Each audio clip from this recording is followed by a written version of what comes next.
এখন থেকে নিয়মিত দস্তরখানায় খানা খাবো আমরা, ঠিক আছে তো? কি খাবো তো ইনশাল্লাহ? চেয়ার টেবিলে খানা খাবো না, চেয়ার টেবিলে আর খানা খাবো না। আরে কোনো অনুষ্ঠানের খানাও চেয়ার টেবিলে দিবেন না, নিচে পাটি বিছিয়ে দস্তরখানা দিয়ে দিবেন। দেখবেন টাইট ফিটিং করা যেগুলো, ওগুলো বসতেও পারবে না, খাতিও পারবে। কি কথা ঠিক না? ওই ফাসেকের গোষ্ঠী টাইট ফিটিং যেগুলো পড়ে, নিচেই খানা দেবেন, এক কেউ বসতে পারবে না, খাতিও পারবে না।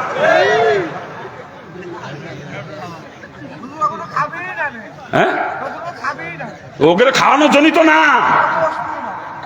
যারা সুন্নাত তরিকায় খাবে তারা খাবে, আর ওইগুলো ফাসেক মার্কাগুলো ওগেরে খাওয়ালি গুনাহ হবে, গুনাহ। খারাপ লাগতেছে নাকি? এই রসুলের তরিকায় খেলাপ খানা খাইতেছি, বাজানে খানা খাওয়া নাফরমানি হয়ে যাচ্ছে। পেট ভরতেছে ঠিকই, কিন্তু খানা খাওয়া নাফরমানি হয়ে যাচ্ছে। ওই খানা খাওয়ার কারণে কিয়ামত আমাকে জাহান্নামে যা লাগবে, কারণ ইবাদতের পরিণতি জান্নাত, আর নাফরমানির পরিণতি কিন্তু জাহান্নাম। ঠিক কিনা জোরে বলে? জোরে কান ঠিক কিনা? ও বাজান, আমরা ঘুমাই, ঘুমানোর জন্য আল্লাহ পাক কাউকে সৃষ্টি করে না, সৃষ্টি করেছে ইল্লা লিয়াবুদুন, একমাত্র ইবাদতের জন্য। কথা ঠিক না? হ্যাঁ, আর ইবাদত তখনই হবে যখন ঘুম রসুলের তরিকায় হবে, ঠিক না? আপনি আরামের বিছানায় ঘুমান, এটা রসুলের তরিকার খেলাপ না। আরামের বিছানায় ঘুমান, রসুলের তরিকার খেলাপ নেই। শুইবেন যে, ওটা সুন্নাত তরিকা মোতাবেক হতে হবে। উত্তরের দিকে মাথা দিয়ে, দক্ষিণ দিকে পা দিয়ে, কেবলার দিকে সিনাটা থাকবে, ওইভাবে শুইতে হবে, একটু কুজো হয়ে। আপনার শরীরটা পুরা মোহাম্মদী সুরত ধারণ করবে, পুরা মোহাম্মদী সুরত ধারণ করবে আপনার শরীরটা। আপনি যখন ওইভাবে শুইবেন, পিছন থেকে দাঁড়ায় দেখা যাবে আপনার মাথাটা মিম হয়ে আছে। এইখানে হাত দিয়ে শুইতে হবে, ডান চাওয়ালের নিচে, দেখবেন এটা হা হয়ে গেছে, মিম হা। আপনার পাছাটা মিম হয়ে গেছে, আর পা দুইখানা দাল হয়ে গেছে। কি কান? মোহাম্মদ লিখে 4টা হরফ লাগে, মিম হা মিম দাল। আপনার শরীরটা পুরো 4টা হরফে পরিণত হয়ে যাবে। এটা শোয়ার সুন্নাত তরিকা। এইভাবে ঘুমাইবেন, এরপরে ঘুমের মধ্যে উল্টে পাল্টে যান, কোনো আপত্তি নাই, কিন্তু শোয়ার সময় এরকম শুইবেন, সারা রাত আমল নামায় নেকি জারি থাকবে, সারা রাত নেকি লেখা হবে আমল। ওই ঘুম আপনার ইবাদত হয়ে যাবে, ওই ঘুম আপনাকে জান্নাতে নিয়ে পৌঁছে দেবে। আর আমরা ঘুমাই কুত্তার মতো, কুত্তার মতো। কি কথা ঠিক না? হ্যাঁ, আল্লাহ পাক হেফাজত করুক। জোরে বলেন না আমি? রসুলের তরিকার খেলাপ যে ঘুমাইতেছি বাজান, আমার ঘুম হয়ে যাচ্ছে নাফরমানি। ওই ঘুমের কারণে কিয়ামতে জাহান্নামে যাওয়া লাগবে, কারণ ইবাদতের পরিণতি জান্নাত, আর নাফরমানির পরিণতি কিন্তু জাহান্নাম। ঠিক কিনা জোরে বলেন? এভাবে জিন্দগির প্রত্যেকটা কাজ, পায়খানা প্রস্রাব করবেন, এটাকে ইবাদত বানায়া করা লাগবে, কারণ আল্লাহ পায়খানা প্রস্রাব করার জন্য আপনাকে সৃষ্টি করে নাই, সৃষ্টি করেছে ইল্লা লিয়াবুদুন, একমাত্র ইবাদতের জন্য। আর পায়খানা প্রস্রাব তখন ইবাদত হবে যখন রসুলের তরিকায় পায়খানা প্রস্রাব হবে, ঠিক না? রসুলের তরিকায় পায়খানা প্রস্রাব করে ইবাদত যদি বানাইতে পারেন, ওই পায়খানা প্রস্রাবের দ্বারা লক্ষ লক্ষ নেই কাপড় আমল নামা জমা হয়ে যাবে কিয়ামতের ময়দানে। ওই পায়খানা প্রস্রাব আপনাকে জান্নাতে নিয়ে পৌঁছে দেবে। চিৎকার দেবে সুবহানাল্লাহ। আর আমরা পায়খানা প্রস্রাব করি কেমনে দেখেন না? টুরি বাপ রে বাপ, বর্তমান অধিকাংশ মুসলমান পায়খানা প্রস্রাবে ডিলা কলুপ ব্যবহার করে না। মুসলমানের ঘরে পায়খানায় যাই, প্রস্রাবখানায় যাই, দেখি টিস্যু নাই, তখন নিজের পকেটের বাইর করে খরচ করা লাগে। এই পকেটে থাকে, সবসময় থাকে পকেটে। আল্লাহর রহমতে আপনাদের এলাকায় এসে আমি খুব শান্তি পাইছি। যে বাড়ি আসি, ওই বাড়ির টিস্যু আছে, ওই বাড়ির প্রত্যেক বাথরুমের মধ্যে টিস্যু পাইছি। 2টা বাথরুমে ঢুকছি, 2টাই টিস্যু পাইছি। আবার দেখছি টিস্যু কিনে আইনে তাক বেড়ে ধুয়ে দিয়েছে। খুব শান্তি পাইছি আজকে। নিজের পকেটে তা লাগে নাই, খরচ করা লাগে নাই আজকে। পায়খানা প্রস্রাবের ঢিলা কুলুপ ব্যবহার না করলে পরিস্থিতিকে একটু অল্প বলবো, শোনেন। এই যে প্রস্রাবের যে কুলুপ, এটা শুধু পুরুষদের জন্য, নারীদের জন্য নয়। নারী আর পুরুষের প্রস্রাবের অঙ্গটাই ভিন্ন। নারীরা বসা অবস্থা তাদের প্রস্রাব ক্লিয়ার হয়ে যায়, ওই অবস্থায় পানি ধুইলেই তারা পরিষ্কার হয়ে যাবে। কিন্তু পুরুষ লোক যখন প্রস্রাব করতে বসে, পুরুষ অঙ্গের গোড়া একটা ভাঁজ পড়ে যায়, ওই ভাঁজের ভিতরে 2-4 ফোঁটা প্রস্রাব আটকা থাকে। ওইটা বসা অবস্থা কিয়ামত পর্যন্ত ক্লিয়ার হবে না, কিয়ামত পর্যন্তও না। যত চেষ্টাই করেন, কোৎকাত দেন না কেন, তাই নিটুনি পরিষ্কার করেন, ওটা পরিষ্কার হবে না। উঠে যখন দাঁড়াবেন, রগটা যখন সোজা হবে, তখন ওই ভাঁজের ভিতরে একটা প্রস্রাবটুকু চোয়ায় চোয়ায় নিচের দিকে নামবে। আর ওইটা চোয়ায় নিচের দিকে নামতে যতটুকু সময় লাগে, প্রস্রাব এসে কুলুপ ব্যবহার করে দাঁড়ায় এতটুকু সময় পর্যন্ত নড়াচড়া করা প্রত্যেকটা পুরুষ লোকের জন্য জরুরি। অনেকে 40 কদম আটা লাগবে না, 40 কদম, 42 কদম, 60 কদম কোনো শর্ত না। শর্ত হলো এটা পরিষ্কার হয়ে যাওয়া। আর যখন ওটা পরিষ্কার হয়ে যায়, আপনার অন্তর থেকেই সাক্ষী দিবে এখন পরিষ্কার হয়ে গেছে। ওই সময় পানি খরচ করে চলে আসবেন আপনি। এই বিষয়টা আমি 3বার পরীক্ষা করছি, 3বার। এই কথা হবে না, বিয়াক্কেলের সামনে বসে গপ্প করো। কোথায় রাখছি কথা?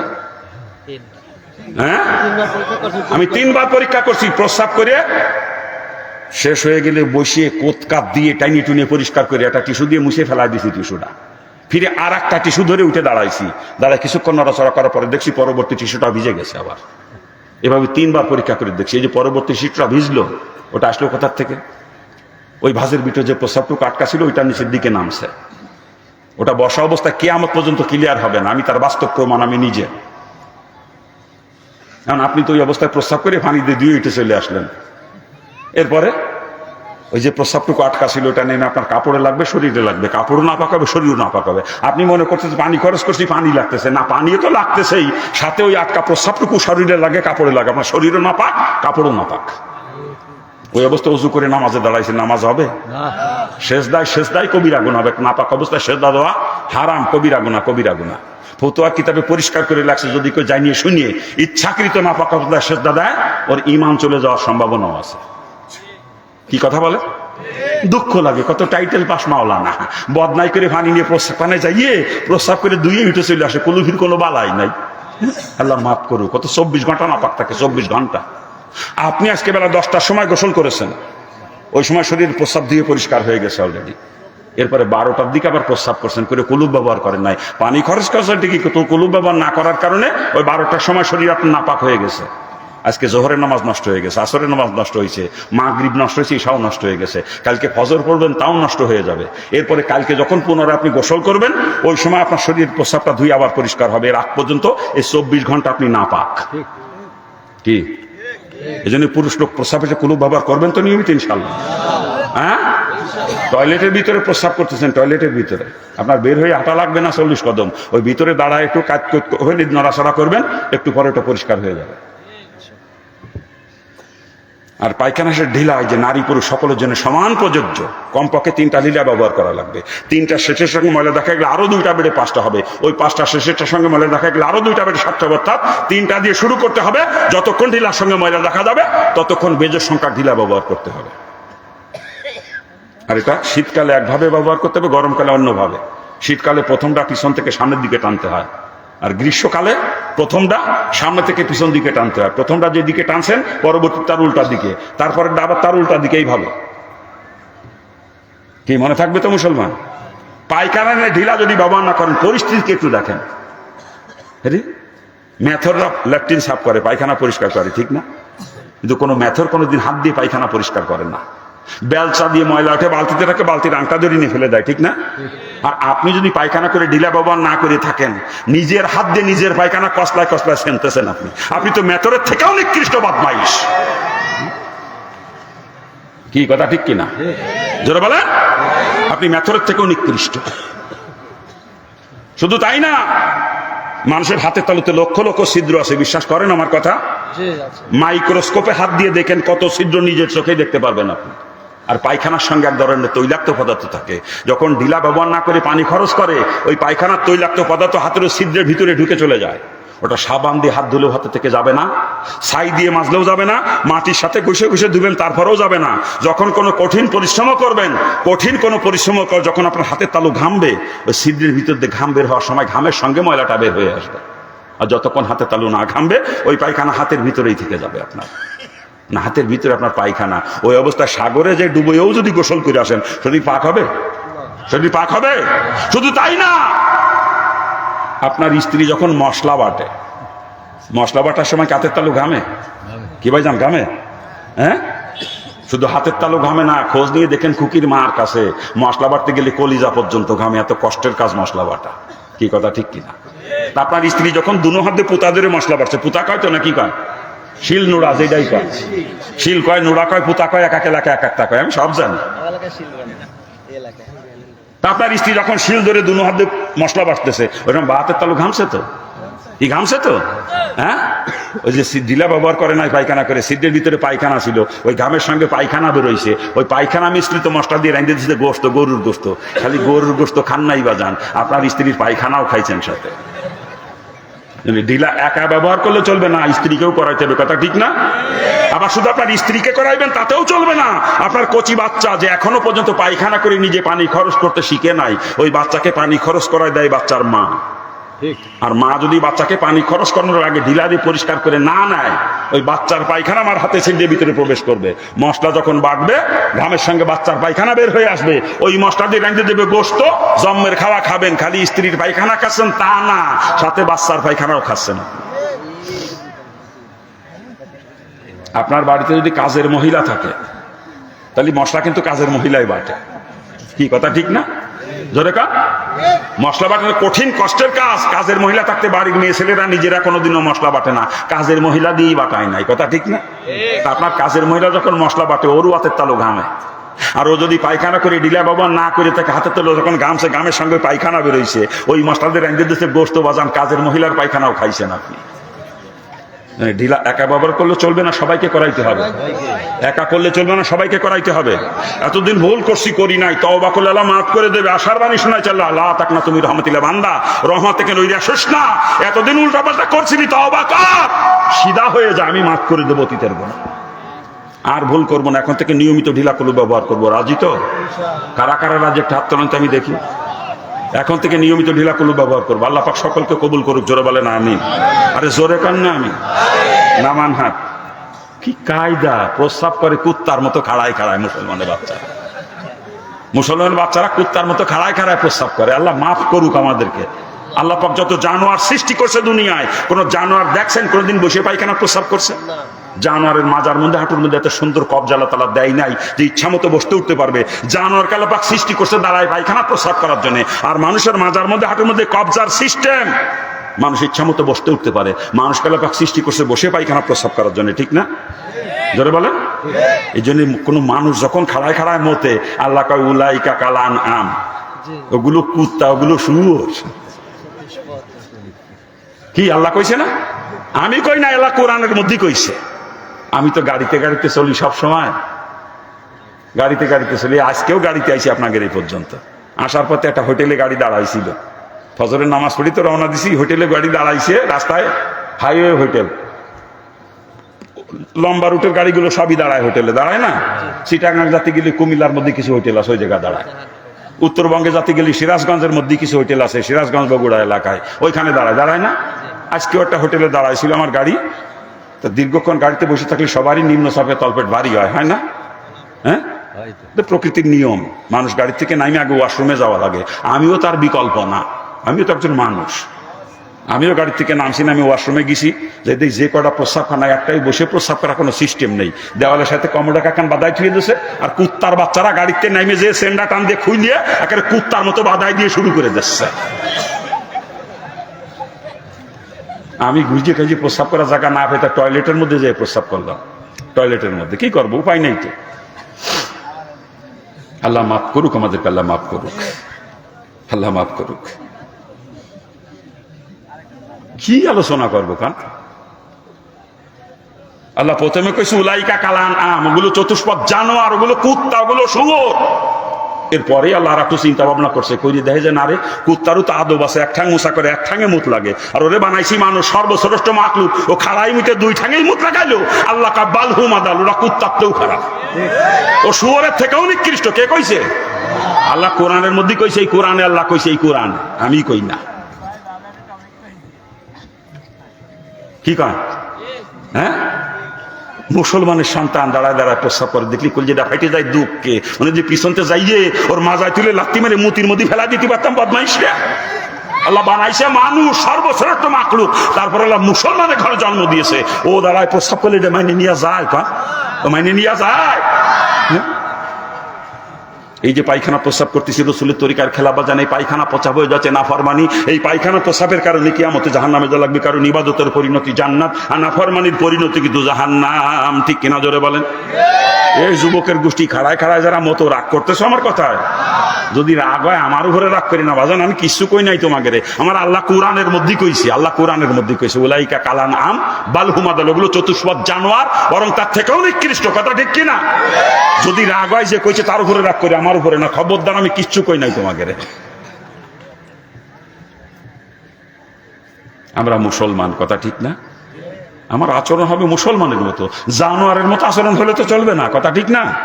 হ্যাঁ, অনেক মুসলমানের ঘরে হাই কমোড লাগানো হয়, টাকা কয়টা হইছে? 3 টাকার মালিক হয়ে হাই কমোড একখান কিনে এনে লাগায়, হাই কমোড। হ্যাঁ, হাই কমোড লাগান মাজুর মানুষের তার জন্য, কিন্তু কোনো সুস্থ শরীরের মুসলমানের জন্য হাই কমোড ব্যবহার করা পায়খানা প্রস্রাবে হারাম, একেবারে হারাম। সুস্থ শরীরের মুসলমানের জন্য হাই কমোডে পায়খানা প্রস্রাব করা জায়েজ নাই, হারাম। যারা মাজুর, মাজুরের মাসালা ভিন্ন, কথা ঠিক না? অনেক মাজুর আছে অ্যাক্সিডেন্ট করছে, হাঁটুতে ব্যথা, বসতে পারতেছে না, মোটরসাইকেল অ্যাক্সিডেন্ট হাঁটু ছুটে যায় না, ওই অবস্থায় সে কি করবে? এই জন্য একটা হাই কমোড রাখতে হয় বাড়িতে, একটা হাই কমোড রাখতে হয় বাড়িতে মাজুরের জন্য ব্যবহারের, কথা ঠিক না? অনেক সময় মানুষ যখন বৃদ্ধ হয়ে যায়, মাজায় ব্যথা, হাঁটু ব্যথাতে উঠতে বসতে পারে না, তাদের জন্য প্রয়োজন, কথা ঠিক না? মানে একটা হাই কমোড রাখেন বাড়িতে, কিন্তু কোনো সুস্থ শরীরের মুসলমানের জন্য পায়খানা প্রস্রাবে হাই কমোড ব্যবহার করা হারাম একেবারে। মনে থাকবে মুসলমান, মনে থাকবে? কি কারণ মনে থাকবে তো? কিন্তু 3 টাকার মালিক ওই বিল্ডিং বানাইছে একটা 3 তলা, ও 3 তলায় একটাও লো কমোড নাই, 2 তলায়ও লো কমোড নাই, 1 তলায়ও কোনো রুমে লো কমোড নাই। ওই সিঁড়ির তলে একটা বানাইছে কাজের লোকের পায়খানা প্রস্রাবের জন্য, ওইটা খালি লো কমোড সিঁড়ির নিচে। কি ওর ভিতরে যে বসার আগে মাথায় গুঁতো 3 বের খাওয়া লাগে সিঁড়ির নিচে, কি কথা ঠিক না? আমার এরকম এক বাসায় দেশে গেছি মাহফিল করতে, এক বাসায় জায়গা করিস, মানে এলাকার ধনী লোক যারা, তাদের বাড়ি সাধারণত আমাকে জায়গা করে নাকি কা? আমরা তো ধনী লোকের বাসায় যাই অবস্থান নিতে চাই না, আমরা যেখানে সুন্নাত তরিকা পাবো সেইখানে অবস্থান নেবো, কথা ঠিক না? কি জোরে বলে? ধনী লোকের বাড়ি অবস্থান নেবো এরকম না। তুই 3 তলায় দেশে থাকতি, 3 তলায় এসি রুম, একেবারে এসি টেসি করা রুমের মধ্যে, বাথরুমে ঢুকে দেখি ওই হাই কমোড একটা লাগানো, আমি আমার এটা চলবে না। পরে শুনলাম যে 2 তলায় আছে নাকি, উপরে একটাও নাই লো কমোড। 2 তলায় কয় না হুজুর, 2 তলায়ও নাই। বলে 1 তলায়? বলে 1 তলাও নাই হুজুর, একটা আছে শুধু সিঁড়ির নিচেই, কাজের লোকটাও যায় ওদের জন্যই। তা আমি কই ওইটাই আমার জন্যে, আমি তোর কাজের লোকের তো খারাপ, তো আমি তোর কাজের লোকের তো খারাপ। আল্লাহ মাফ করুক মুসলমানদেরকে, আল্লাহ মাফ করুক। এভাবে জিন্দগি চলতেছে মুসলমান। জান আল্লাহ পাক সৃষ্টি করছে লিয়াবুদুন, একমাত্র ইবাদতের জন্য। অর্থাৎ যা কিছু করবো দুনিয়ায় সব ইবাদত হওয়া লাগবে। ব্যবসা করবো, ব্যবসা করার জন্য আল্লাহ পাক কাউকে সৃষ্টি করে না, সৃষ্টি করছে একমাত্র ইবাদতের জন্য। অর্থাৎ ব্যবসা যদি করা লাগে, ইবাদত বানাইয়া করা লাগবে, ঠিক কিনা? আর ইবাদত তখন যখন ব্যবসা রাসূলের তরিকায় হবে, ঠিক না? ব্যবসা করতে যে মালের ভিতরে ভেজাল ঢুকানো যাবে না, ওজনে কম বেশি করা চলবে না, মিথ্যা কথা বললে জুয়াচুরির মাধ্যমে মাল বেচা কিনা করা চলবে না। সুন্নাত তরিকায় ব্যবসা যদি করতে পারেন, আপনার ব্যবসা ইবাদত হয়ে যাবে। ওই ব্যবসার দ্বারা লক্ষ লক্ষ নেকি আপনার আমলনামা জমা হয়ে যাবে। কিয়ামতের ময়দানে আপনার ব্যবসাটাকে জান্নাতে নিয়ে পৌঁছে দেবে। চিৎকার দিয়ে বলেন সুবহানাল্লাহ। আর আমরা ব্যবসা করি কেমনে দেখেন? আমি ব্যাপারী মানুষ, আপনার এলাকায় ব্যাপারী কয় তো নাকি কয়? হ্যাঁ, আমি ব্যাপারী মানুষ, বাজারের দিন কাটা ঝুলাইয়া মাল কিনি। মাল কেনার সময় খেয়াল থেকে কেমনে 42 কেজি দিয়ে মন বানানো যায়, আবার ওই মাল যখন বিক্রি করব তখন আবার খেয়াল 38 কেজির বেশি যেন এক মনে না যায়। কেনার সময় 42 কেজি, বেচার সময় 38 কেজি, নাকি কা? ওরা আপনি ক্ষেতের ধান বিক্রি করতেন না, পিএস বিক্রি করতে গেছেন, 1 মন পিএস বিক্রি করতে নিয়ে গেছেন, মাইপে নিয়ে গেছেন 40 কেজি, মাপের উপর সাইডে বেশিও নিয়ে গেছেন। যে ব্যাপারীর কাছে বিক্রি করছেন, ওই ব্যাপারী আপনার সামনে ওজন করবে 38 কেজির বেশি জীবনও পাবে না। কি কথা কা? আবার আপনি বাজারেতে গরুর গোস্ত কিনে নিয়েছেন 5 কেজি, আনি তো মাইপে দেখেন না, কোনোদিন মাইপে দেখেন, একদিন কটক পাইছেন 4.5 কেজি হয় কিনা তাও সন্দেহ আছে। কি কথা ঠিক না বলেছে মাওলানা? না, আপনার এলাকার ব্যাপারীরা এরকম করে না, আমার এলাকায় করে, তাই শোনাইতেছি আপনাদেরকে। এই যে ওজনে কম বেশি করে বেচা কিনা করে যেই টাকা লাভ করতেছি বাজান, ওই লাভের টাকা খাওয়া আর শুয়োরের গোস্ত খাওয়ার মধ্যে কিন্তু একজন মুসলমানের কাছে কোনো পার্থক্য নাই, কথা ঠিক কিনা জোরে বলেন? শুধু তাই না বাজান, মাল কিনে 2 পয়সা, একটা ভালো মাল একটা খারাপ মাল, ভালোটা কেজি মাত্র 10 কেজি আর খারাপটা কেজি 30 কেজি।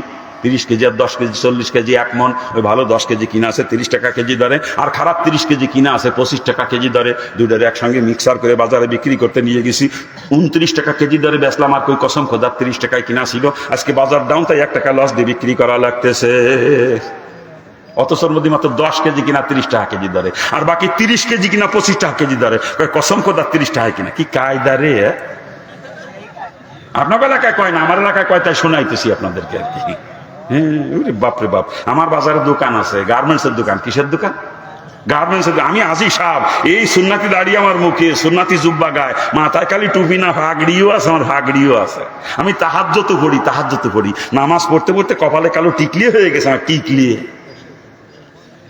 গার্মেন্টসের দোকান আমার। সেই যে শীত চলে যাচ্ছে, শীতের প্রথমে সোয়েটার কিনেছিল ঢাকাতে, সোয়েটার বেচার জন্য দোকানে, বঙ্গবাজারের বা কালীগঞ্জের সোয়েটার কিনেছে।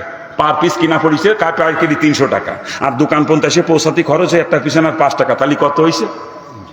305 টাকা। আজি সাহেব বেচলো 1100 টাকা, আর কয় আর কিনা দামে দিয়ে দিলাম, কিছু থাকে না, কিছু থাকে না। আপনার এলাকায় কয় না, আমার এলাকায় কয় আর কি। এই শোনাইতেছি আপনাদেরকে। কি কায়দা রে! আরে তুই 1100 টাকা কে, ওই 300 টাকার মাল 3000 টাকা বেচ, তাও শরীয়ত তোকে নিষেধ করে নাই। তুই মিথ্যে কথা কলি কে? ওই মিথ্যে কথা কয়ে যে বেচলি, যে ইনকাম হইলো সব হারাম। কি কথা ঠিক না? জোরে কান বলে আমার মাল আমি 3000 টাকা নিচে বেচবো না। তোমার পছন্দ হলে নাও, না হলে নিয়ে না। সত্যি কথা ক, তোর পুরোটাই হালাল হবে, পুরাটাই হালাল, যত লাভ করিস হালাল হবে। যে মিথ্যে কথা কইয়ে 300 টাকার মাল 1100 টাকা বেচলি, কিনা দামে দিয়ে দিলাম, কিচ্ছু থাকে না, তোর সব হারাম, সব হারাম। কি কথা ঠিক কিনা?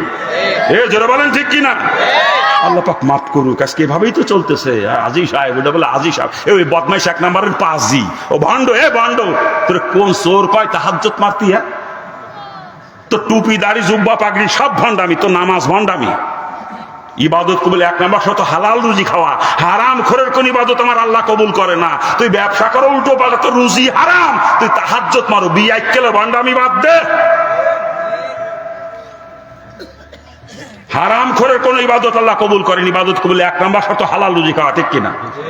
জোরে বলেন ঠিক কিনা? রুজি হারাম ও বদমাইশ তাহাজ্জুদ মানে ভণ্ডামি, জায়গা পাও না নাকি? তুই তো জাহান্নামের কীট। তুই জান্নাতে গেলে রসুল মিথ্যাবাদী হয়ে, রসুলের হাদিস মিথ্যা হয়ে যাবে। আর কসম খোদা, কসম খোদা, কসম খোদা, আমার রসুলের কোন হাদিস কখনো মিথ্যা হবে না। আমার রসুল কখনো মিথ্যাবাদী হবে না। অত হারাম খোর কখনো জান্নাতে যাবে না। রসুলের পরিষ্কার হাদিস, হারাম মালের দ্বারা যে রক্ত আর গোশত শরীরে তৈরি হবে, ওই রক্ত আর গোশত জাহান্নামের খোরাক। ওই শরীরের জন্য আল্লাহ পাকের জান্নাত হারাম। তো তোর রুজি হারাম, তুই তাহাজ্জুদ মারি বেহেশতে যাবা, এত সস্তা। তুই জান্নাতে গেলে রসুলের হাদিস মিথ্যা হয়ে যায়, রসুল মিথ্যাবাদী হয়ে যায়। কথা ঠিক কিনা? জোরে বলেন ঠিক কিনা? রাগ করতেছেন আপনারা?